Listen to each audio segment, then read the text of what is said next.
Moscow, Russia reacted harshly on Friday to the American strike against Syria, maintaining its view that its ally, President Bashar al-Assad, had not bombed his own people with chemical weapons and saying that the United States operation would further corrode already dismal relations between Moscow and Washington.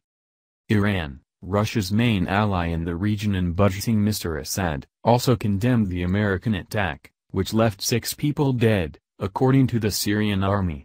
Speaking on state television, a spokesman for the Syrian army described the missile strike as an act of flagrant aggression.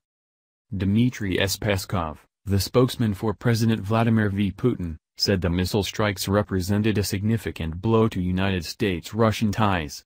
Mr. Putin considered that the attack was a breach of international law and had been made under a false pretext, Mr. Peskov said. The Syrian army has no chemical weapons at his disposal, he said, contradicting the position of the Trump administration and much of the international community. The attack also ignored the fact that terrorists had also used chemical weapons, Mr. Peskov said, without naming specific instances. Continue reading the main story. Related coverage. Dozens of U.S. missiles hit air base in Syria April 6, 2017. News analysis. Striking at Assad carries opportunities, and risks, for Trump April 7, 2017. Worst chemical attack in years in Syria, U.S. blames Assad April 4, 2017. The grim logic behind Syria's chemical weapons attack April 6, 2017. Banned nerve agents sarin used in Syria chemical attack, Turkey says April 6, 2017. The assault on the Syrian town of Khan Sheikhoun in Idlib province killed more than 80 people and sickened hundreds more. Turkey said on Thursday that sarin, a banned nerve agent, had been used in the attack, one of the worst atrocities of the Syrian war. Bahram Ghasemi, a spokesman for the Iranian Foreign Ministry, said in a statement that his government condemned the American missile strikes, adding that they would lead to the strengthening of failing terrorists and complicate the situation in the region.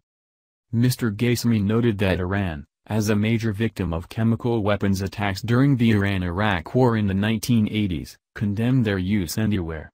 But, he added, the accusations against Syria were as yet unproved.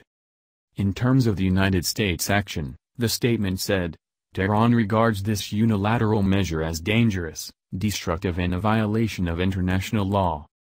In Moscow, Mr. Peskov gave no clear indication of how Russia, which the United States said had been given advance warning of the attack, might respond, and analysts suggested that the Kremlin had few options. Russia could treat the strikes as a one-time incident, limiting its response to criticizing the American aggression and thus conceding a revitalized American influence in the region. It could also try to confront the Americans more directly, but that would have unpredictable consequences.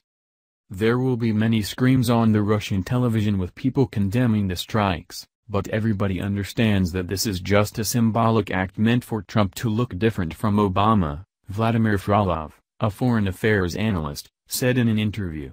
There won't be any tangible reaction, this was a one-off strike.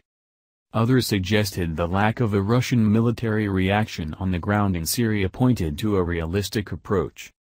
Its initial response was to huff and puff and call it unprovoked aggression. Of course, it could do nothing less, Mark Galeotti, an expert on the Russian military, wrote in an online commentary.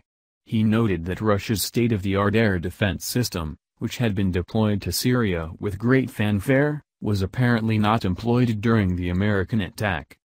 Moscow might not like Washington's response, but nor was it willing to stand in the way of it, he said. That is a heartening sign of realism. The Russians might wait to formulate a response until Tuesday, when Rex W. Tillerson, an old friend of the Kremlin, will make his first visit to Russia as the American Secretary of State. Russia will call for an emergency meeting of the United Nations Security Council, Mr. Azarov said, because the cruise missile strike should be considered an act of war against a member state of the United Nations. This is a new round of escalation in the Middle East, Andrei Krasov, first deputy head of the Defense Committee in the Russian parliament told RIA Novosti. These ill-conceived, irresponsible actions don't contribute to the world's security nor the security in the Middle East, he added. Not all Russian commentators supported Moscow's position. Konstantin Vonnegut, an independent political analyst, in a commentary before the attack had been launched, said the Kremlin had only made itself look worse in the eyes of the world with its defense of Mr. Assad after the chemical attack. Even if the theory that the deaths had been caused by a Syrian government attack on a chemical weapons depot were true, he wrote, no experienced officer would order such an action given the likely consequences. No one believed the Russian version of events, he wrote on the Russian-language website of Deutsche Welle, Germany's public broadcaster.